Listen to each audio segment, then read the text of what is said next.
about a year and a half, almost 2 years in, we were starting to get the product in front of some early customers.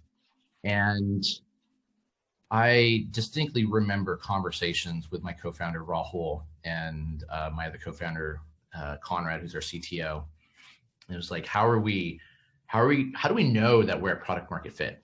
And I had this chip on my shoulder. I had this scar tissue from not getting to product market fit with my prior company, Airseed. And that, like I said, that definitely influenced my, I guess, neuroticism about like, oh, we have to get to product market fit. And so this is the genius of Rahul, my co-founder and CEO. He was thinking about reverse engineering a framework, and all the content that was out there was content that was like essentially lagging indicators. Like, when you got to product market fit when investors are beating down your door and journalists want to write a story from you, or customers are pulling the product out of your hands faster than you can actually deliver it to them. But that was too late. It's like, how do we even get there? How do we get to that point? We needed some leading indicators. And so Rahul, he came back one day and he was like, I stumbled upon this unique insight from this gentleman by the name of Sean Ellis. And Sean was an early growth marketer. I think he may even coin the term growth marketer. He was early at Dropbox, Eventbrite. He had consulted with hundreds of startups. And so in his professional experience, he started measuring that point where these companies get to product market fit. And in particular, he came up with a line of questioning that was orthogonal to NPS. The line of questioning was, how disappointed would you feel if this product went away? And the responses, the options are either very disappointed, somewhat disappointed, or not disappointed.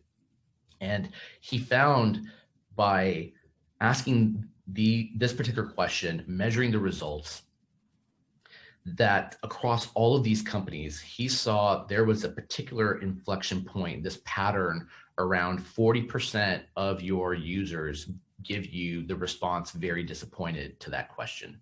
And so Rahul came back, and I remember we were in our office in the conference room.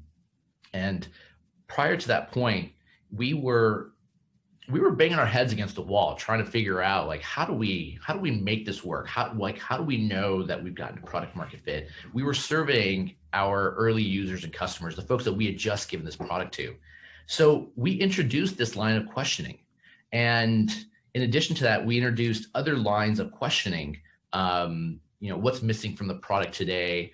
What do they love about the product? How would they describe Superhuman to someone that, how would they describe someone who would love the product? And so we were measuring these responses, and it just started to come together. And it was a lot of iteration and a lot of tweaking.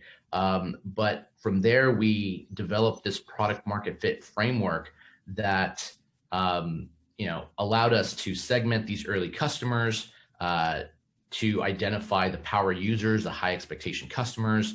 We analyzed their feedback. We built this roadmap that was 50% of what folks love about the product and 50% of what was missing. And then we just kept asking those questions every time we onboarded a new customer. It was rinse, repeat, rinse, repeat. And when we started out, I remember our very disappointed score was very far away from that 40%. It was around 22% or so. And then we did some segmentation of our customer base, of the early power users, identify the high expectation customers, and that 22% jumped to 32%. And so we listened to the folks who were fitting this particular persona that had given the response somewhat disappointed. So they weren't very disappointed, they were somewhat disappointed. And we looked at those folks and worked on features and aspect and experiences that were missing today with the product, or missing at that point of the product. For example, the overwhelming response for these early users was having an iOS app. We didn't have an iOS app. Our expectation was we were going to build our iOS app in series instead of in parallel with our desktop web experience. And so we made that a priority. And it was that feedback that led us to double down on not just the speed experience, which is what resonated with the early customers, these high expectation customers, but also what was missing for them. And so that 22%, which became 32%, passed the 40%, and then became 50%. And so interestingly, we did see a lot of magic happen at the 40% threshold. And we saw a flurry of people sign up. We saw a lot of inbound come in from investors, from journalists, et cetera. So that's when we really knew there was something here. And from there, we synthesized the content and we open sourced it through first round review. And to this day, we still get a lot of love from the community, from other founders, from product managers, from investors. I would say 8 out of 10 product managers have read the Superhuman Guide to Product Market Fit.